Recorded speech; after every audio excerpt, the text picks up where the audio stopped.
second part of lesson 1. So what we want to do is we want to write a couple simple text files, and then we want to write 2 different ways of reading those text files. So I'm going to click on my lesson 1. I'm going to click new. This time I'm just going to click new file. I'm not going to pick JavaScript file. I'm just going to pick new file. And we'll call this file food.txt. Simple text file. Okay, so I've got food.txt in my lesson 1 folder. And let's just add a few random food items to this, maybe 8 or 10 or so. Maybe somebody tell me something you've eaten today. Okay, anybody else?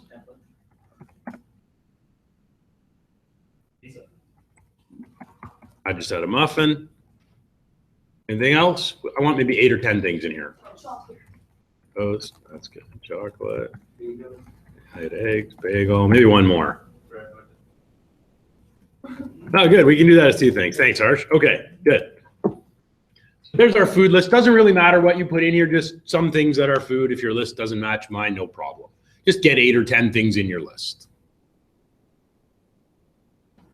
Once you've done this, let's make a second text file and call it drinks.txt. And we want to add roughly the same number of drinks in there.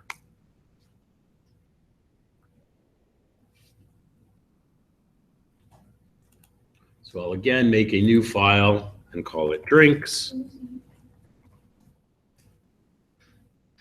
Okay, so I see so far in the room, I see water, I see coffee. What else? Good. Tea. What else can we add to our list of drinks?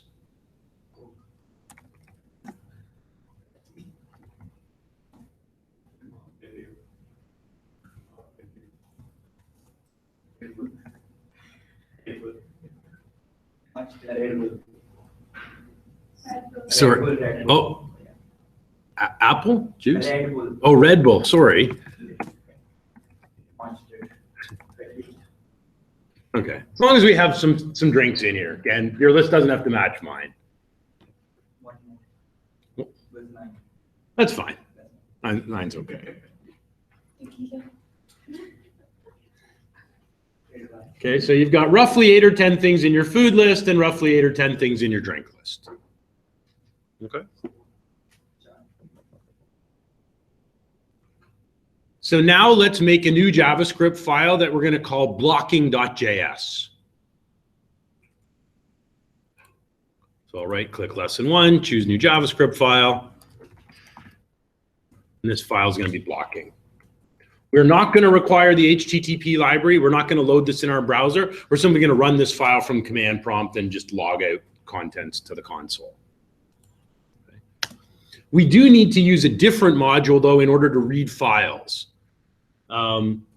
So Node comes with another module called FS, which stands for File System, which we use for interacting with files on our file system. So we're going to link to Node's File System module to read text files. So I'll create a variable called FS, fire function, like we did it in our server. But instead of requiring the HTTP library, we're requiring the FS library instead, because it has functions for reading and writing files.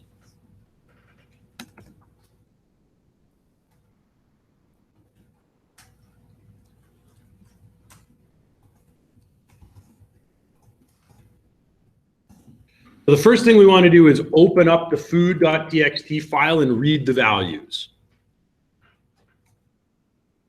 I'll create a variable called food.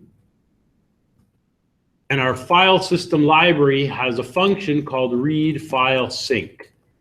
Sync meaning it's synchronous, it's blocking. And this function takes 2 parameters. Name of the file we want to read and the character encoding. We're going to open that file, we're going to read the values and store them in a variable called food.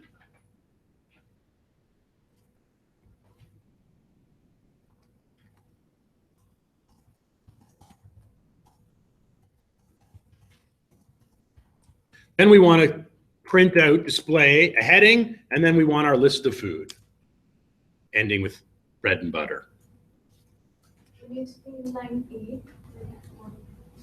What does it mean? Okay. Anybody want to take a stab at explaining what's happening here? What are we doing here? Megan? Sorry, Megan?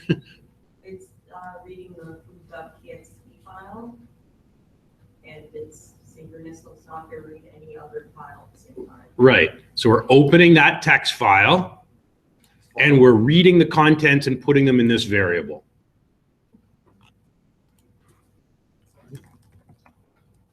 Now let's print the heading that says in all caps, food.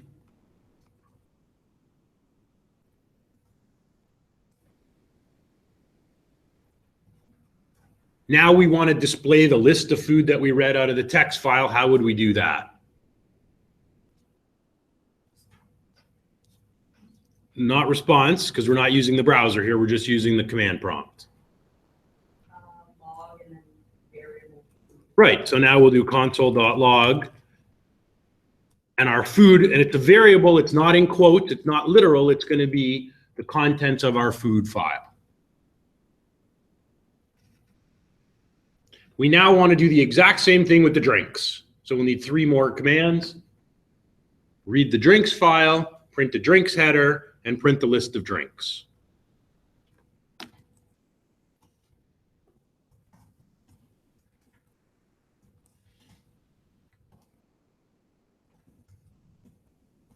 we're going to use the synchronous or blocking version to read the drinks. Yes, it's synchronous blocking. So we actually have to call the synchronous function because by default, all node functions will be asynchronous or non-blocking. They will only block if we specifically call a synchronous method or write our code synchronously without callbacks. Now we'll log a heading, print a heading that says drinks.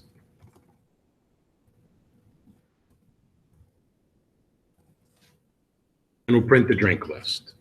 So this code is blocking. Nothing will happen until after that is finished, till we're done reading all the items in the food.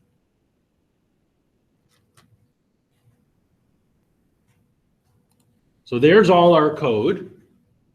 To try this file out, you just need to go to your command prompt. If your server is still running, press Control-C to stop it.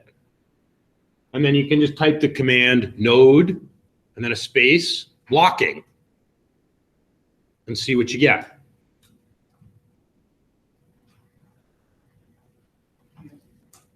What do you get, Mahesh? Okay. So when I run it, by the way, if your command prompt gets too busy and you want to clear it out, if you run the command CLS, it clears out all the previous commands. So I will run my blocking file. I hope if I spelled it correctly. So there's what we get. Our food heading, our list of food, our drinks heading, our list of drinks. So our code happens progressively in blocking fashion, one command at a time. What if we want to put a blank line after the list of food before the drinks heading? How would I do that?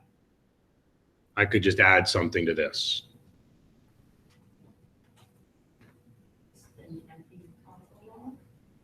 We could. There's an even easier way of doing it with even less code. That would work, yeah. How else could we print a new line before the drinks heading? Just need to add a couple characters. Yeah, we could put in a backslash n, backslash for new line. If I save that file, now press my up arrow to relaunch it. That's good. Now we've got a space here. Right? Before the drinks heading, we have a new line.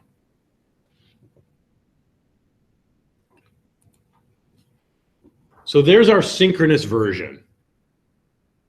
We now want to run an asynchronous version and see how it behaves.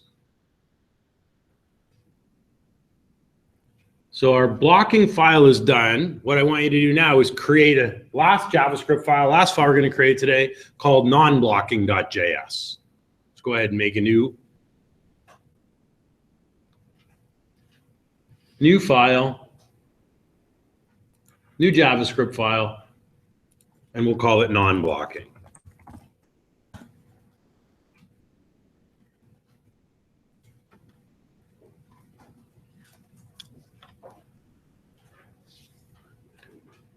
We want to read the text files again, so we need to require the FS library.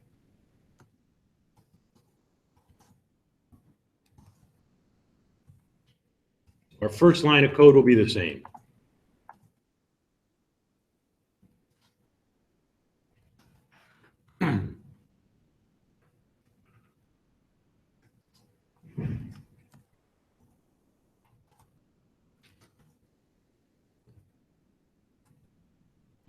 Now we want to read the food, but this time we're going to use a callback in an asynchronous function. We're still going to create a food variable. And this time, instead of calling read file sync, we're just going to call read file. So it's not synchronous. It's not going to block. Okay. So there's 3 parameters. First one, what file are we reading? Second one, what encoding? So far, it looks the same.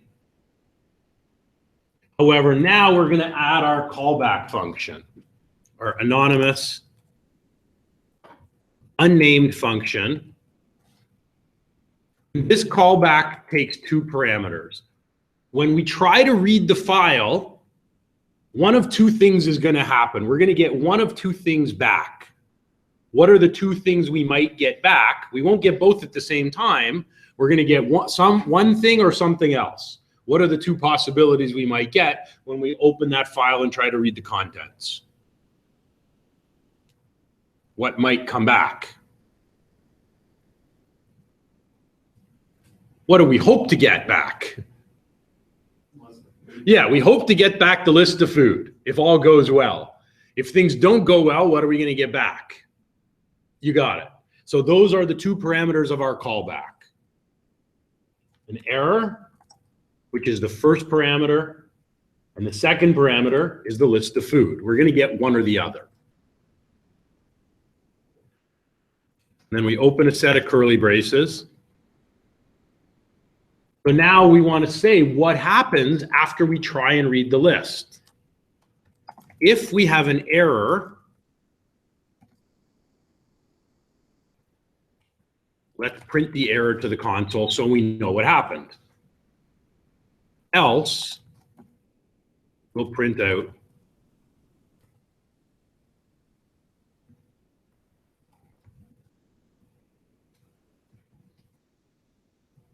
the list of food.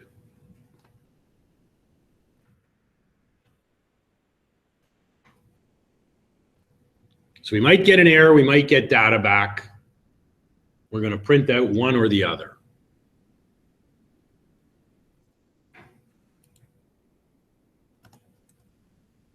Now we can actually print the food heading down below.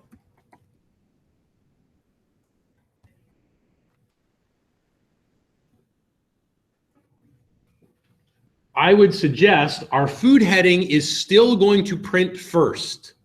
Why do you think the food heading would print first, even though our reading of the file starts first in our code? Because it's non-blocking, so it will run this command also while running. Absolutely. It's going to take a bit of time to open that file and read the 9 or 10 items of food and print them. So while it's doing this, our code is just going to carry on. Let's do the exact same thing with the drinks.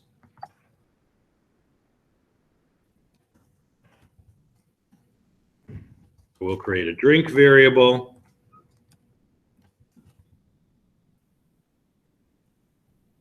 We'll read the drinks file. And we'll write our second callback that will give us an error or a list of drinks.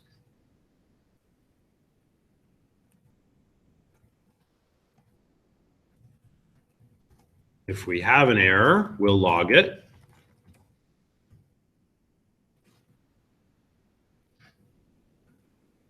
Otherwise, we'll print out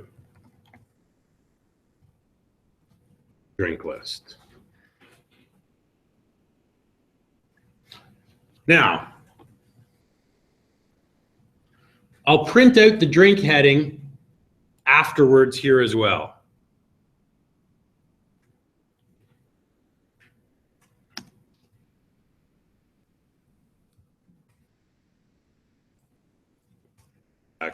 \n and drinks. We're going to have to change this a little bit, but let's try it and see how it runs for now. What do you expect to see when we run the file? We're printing out 4 things: food header, drink header, food list, and drink list. What order do you think, if I run the page like this, what order are those things going to happen in? What will be the first thing that gets displayed? The food heading. Okay, what do you think will get displayed next? Okay, I've heard all kinds of different answers. Well, let's see, right? Let's see how long things take and how the asynchronous code runs. So now if I run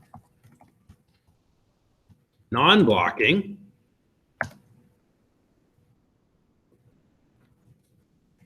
food heading first, drink heading second, then the food list, then the drink list. Obviously, this output isn't very good, but I wanted to show you this so you see how the asynchronous model works, right? The code just keeps executing and then comes back. We probably want to move this line, don't we? Because it doesn't make sense for the drink heading to appear up here. So that our display makes sense, there's a couple of different places I could move this. Where could I put the console.log with the drink heading so that it appears after the list of food but before the list of drinks? Maybe under the console log food heading. Okay, well, let's try it there and see. Whoops. We'll save that and run it again, and we'll try it. Food, drinks. So how can we make sure, remember, these are both going to happen faster than this. So we're going to need to move it somewhere else. How can we make sure that line doesn't print until the food is finished? There's 2 possibilities. In the if-else statement. Okay, there's 2 if-else statements. Which one? So we could put it here. That's one possibility. Just before the drink list prints ORD, what's the other possibility? Outside of the if-else structure, because then you see exactly which header has an error. It could go outside. Yep, there's one other possibility. One other place we could put it to make sure it happens in between, after the last food item, but before the first drink item. Where else could it go?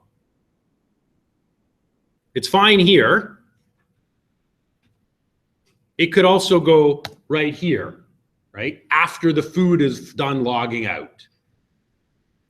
Inside of the callback. So that would work too. So if we run it like this, I'll try it both ways. We should get the same result. So now we get food, and then our drink heading, and then our drink. So that looks better. If I moved it up here, after we logged out our food, it should give me the same result. So the code inside the callback is synchronous, right? It still happens one item at a time. So that should work as well. Oops. I moved the wrong line.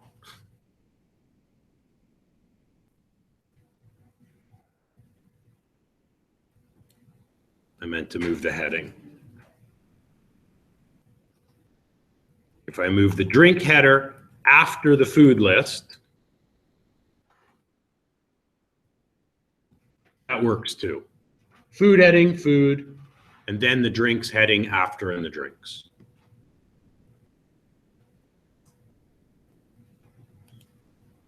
So this model gives us a lot of flexibility. It improves our performance, but we have to pay attention to the order we want things to happen in. Okay? Because they're not just going to happen in the order that the code's written on the page. But we have a lot more control as the developers about how the sequence runs. And again, the big advantage, it allows multiple things to happen at once. So ultimately, the final process is going to run much quicker. So this is the first time we've used this callback structure with these anonymous functions and passing functions as parameter of other functions. We're going to do it every week. So it's going to become familiar and comfortable fairly soon. Probably by week 4, week 5, you'll get used to this. Are there any questions about what we've done with these files?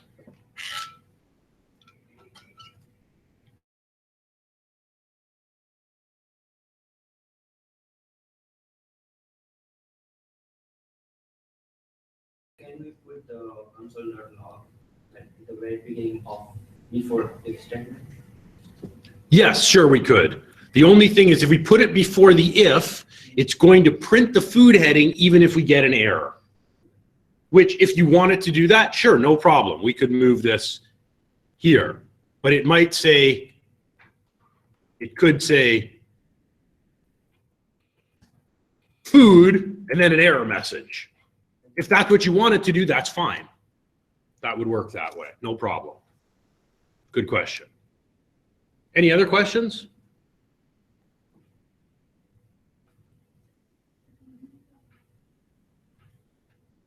Okay, what I'd like to do, this will kind of lead into our lab. What I'd like to do is go through a little walkthrough of how we put all of today's code online onto GitHub.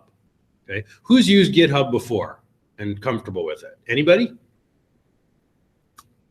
Anybody know what GitHub even is? We can use we can load our code of the GitHub and access anywhere.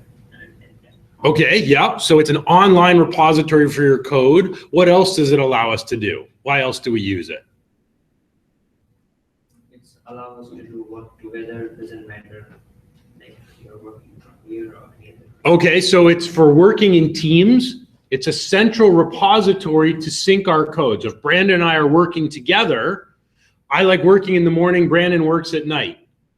When I finish working in the morning, I publish my code to GitHub. When Brandon starts working at night, he can download or sync my changes so you've got the latest version and he's not overwriting my changes. Okay. The other big thing GitHub does is it's version control. What's version control? What does that mean?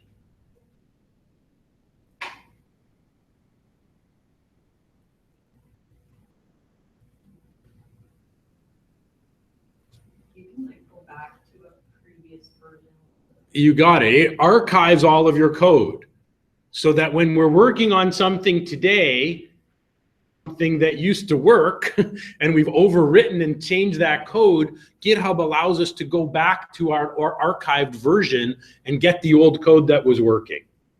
Okay, so it means we're not overwriting our code anymore. We're overwriting, but we always have a way to go back and see our previous changes and previous work. So this is something that many of our employers have said students have to know. And in fact, in many job interviews now, what employers will ask developers is, show me your GitHub page. I want to look at some of your code.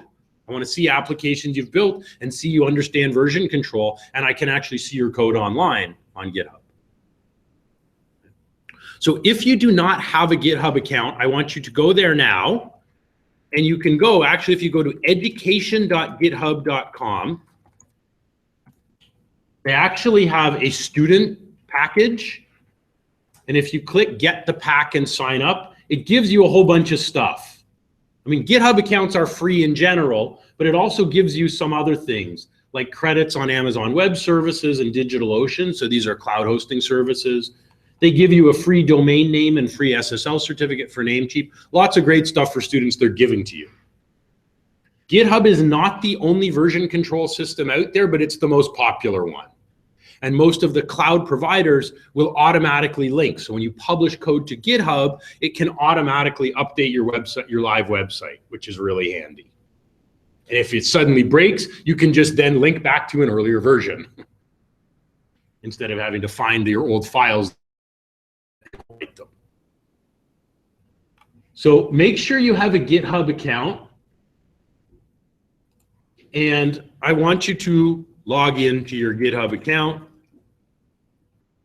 If you just go to github.com, you'll get a page that looks like this.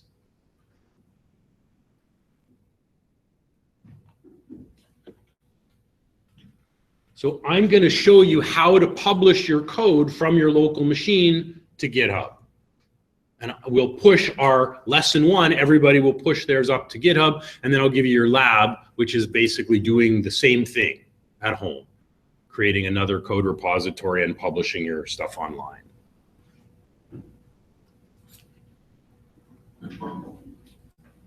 Okay, once you have your GitHub account and you're on the main page, you just click the plus sign here and choose New Repository. So a repository is basically a project. I'm working on 5 different websites. I'm going to have 5 separate repositories, one for each project. So click New Repository and you'll get this screen. It'll have your GitHub username and you just have to give it a unique name. So I'm going to call this COMP2068 Friday lesson 1. Tells me, yeah, that name's good. I don't already have a repository with that name. By default, your repository is public because many developers publish open source code libraries to GitHub. When you have a student account, you have the ability to make a private repository. Normally, people have to pay for these. You don't have to pay if you sign up with the student account. So if you want to post your assignment code here, you can make it private so everybody else in the class can't see your assignment work. You can leave this box unchecked. Don't check it. Just create a name and choose Create Repository. Click Create Repository. And now they've given us the code how we can upload our local code from our lesson 1 folder into this repository. They've actually we don't even need all this code. We're going to use some of these commands. So the first thing we're going to do is we need to initialize Git in our lesson 1 folder. Did everybody download and install? I asked you to install Git on your machine, this tool here. If you haven't done it yet, do it now, please. Because this won't work if you haven't installed Git. You don't need the GitHub desktop, but you do need the main Git. So what Git does when we install it is we can tell it to watch a particular folder for changes. New files, files being renamed, files being deleted, even files, the content changing of a file. So we want to go to our lesson 1 folder and initialize Git. Tell Git, watch my lesson 1 folder for any changes. So I'm going to go to my command prompt. I'll clear it out. I'm inside lesson 1, and I'm going to run the command git space init. Initialize a GitHub repository. And hit enter. And it says it's initialized the repository, but it's empty. Okay. Now that Git is active and watching this folder, I want to add all of the files we've done today into the repository. Now we can specify, we can say to Git, watch this kind of file, but don't watch this file. We'll just watch everything for now. So I'm going to run the command git add. Now you would think if we want all files, the character would be a star. For some strange reason in the Git commands, it's a dot. Git add dot means add all the files for Git to be watching. So just type that command, git space add space dot, and hit enter. Those are just warnings, don't worry about them. They don't mean anything. No, git add dot. So the 2 text files and the 4 JavaScript files we created are now, Git is now watching them for changes. So the next thing I need to do when I'm done working for the day is make what's called a commit. A commit is basically a version. Okay, so at the end of the day when I'm working, I want to commit my files, make a version for today. And notice in the example, it has -m and then in quotes, first commit. The M stands for message. So every time we make a new commit or save a new version, we should put in a description of what we did. Putting in first commit, second commit, third commit is a terrible idea. Because if we break something and we need to go to an old version, we haven't described what those versions do. So every time we make a new commit or new version, we should explain to ourselves in a comment what we did that day. You know, built a login screen, or added authentication, or I did this. So if we break something, we know what version it is. So I'm going to type the command git commit -m for message. I'll call this end of class, end of Friday files. So I know what this version is. And hit enter. So now I have a new archive version just on my laptop. I haven't put this on the GitHub server yet, but I now have a snapshot on my own computer of these files that I could always go back to.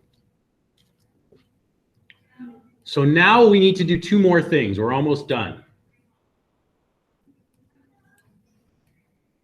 We need to run this command, git remote add, with the URL to my repository on GitHub. What do you think this command is doing? Remote add with that URL. What will this do?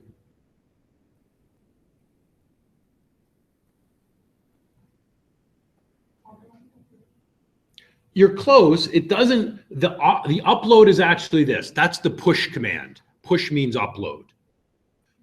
What do we have to do before we can upload? We now have a local archive on our own machines.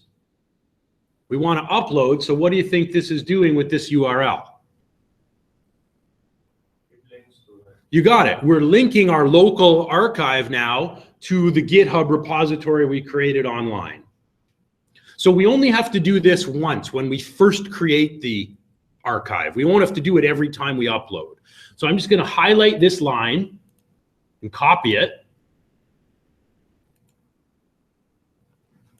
And then I can just paste it in. So this will do exactly what Harsh says. This links my local repository to the GitHub repository online. So they're connected. And then the last thing I need to do, now Vaishali, now I'll do the upload. So I use Git Push. So now I can paste that last command. It'll think for a minute. And it says a new branch was set up. And if I go to GitHub and refresh, the instructions go away. All my code's online. It's uploaded. So push means upload from our machine to GitHub. Just going to go back to my example for a minute. Again, I said if Brandon and I are collaborating, for example, so I've pushed new changes when I finish working for the day, and I put a note in here so Brandon knows what I've done. I think Brandon would have to run on his machine in order to download my changes. So I used the push command to go from my computer to GitHub. How would you get files off of GitHub to your version? Git pull, right? I'm going to try it. I'm going to go here on GitHub now. So notice it says 1 commit. I'm going to click create a new file. I'll call this file madeonline.txt. I made this file on GitHub. I need to pull it to my laptop. I'm going to make a commit, created file online. So I'm going to create the new file, and when I save it, it makes a new commit. This commit I'm making on GitHub rather than making the commit on my own machine. Right? So now I have 2 commits. Here's my new file, but if I want to go back to my old version, I could click here and I can see my first version. It doesn't have that file, right? But now my versions are out of sync. I have this new file online. I don't have that file on my computer. So now I'm going to do what Prashant suggested. If I want to download or sync my local copy, I can run git pull. It will look for changes. And if there's any new files, now here's my file online. So I've synced. So when we're working with someone else, before we start working for the day, we always want to do a pull in case the people we're working with have pushed new changes up to GitHub. We want to pull them down so our copy stays in sync.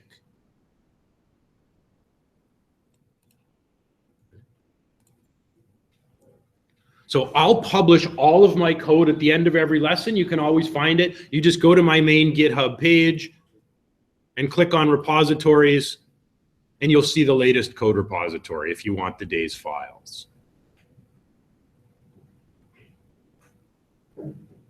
Okay, so I'm going to give you your lab. Your lab is due at midnight tonight. Here's all you have to do, just to give you a little practice using GitHub. So it's in the assignments tab.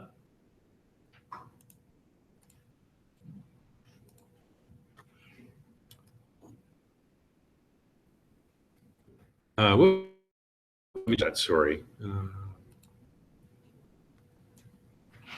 Sorry, I just need to make one small change to it.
Sorry, bear with me for a second.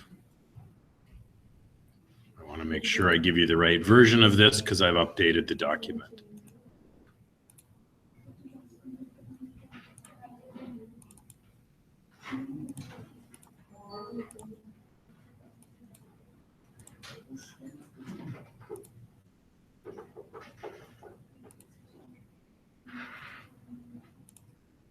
Okay, this should work.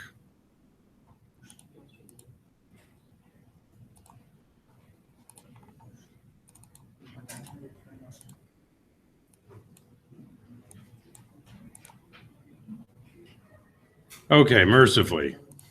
Here's what you have to do. Here's the correct version. Okay. So I want you to make a new repository on GitHub called Lab1. I want you to download this text file to your computer and then push or upload this document to Lab1.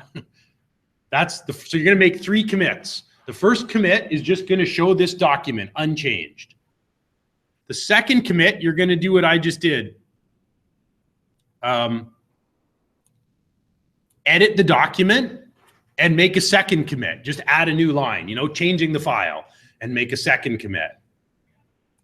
And you can do that right on GitHub, just like I made that text file on GitHub. You could say editing the file on GitHub and save it with a second commit. Then I want you to pull the file down to your back to your computer, the updated version, and say changing this file on my laptop, and make a third commit and push it back. That's it.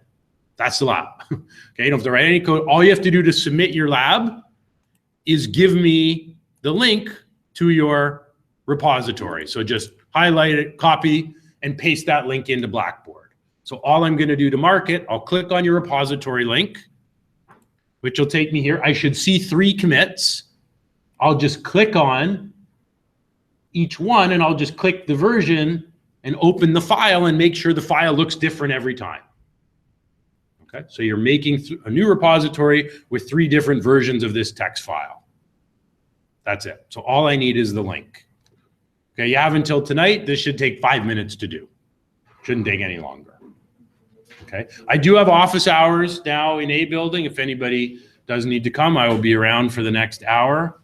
So next week's class, we're basically going to do kind of a bit of a refresher on JavaScript. Okay, because we're going to be writing JavaScript for the next 13 weeks, and you guys haven't really had a whole course on JavaScript.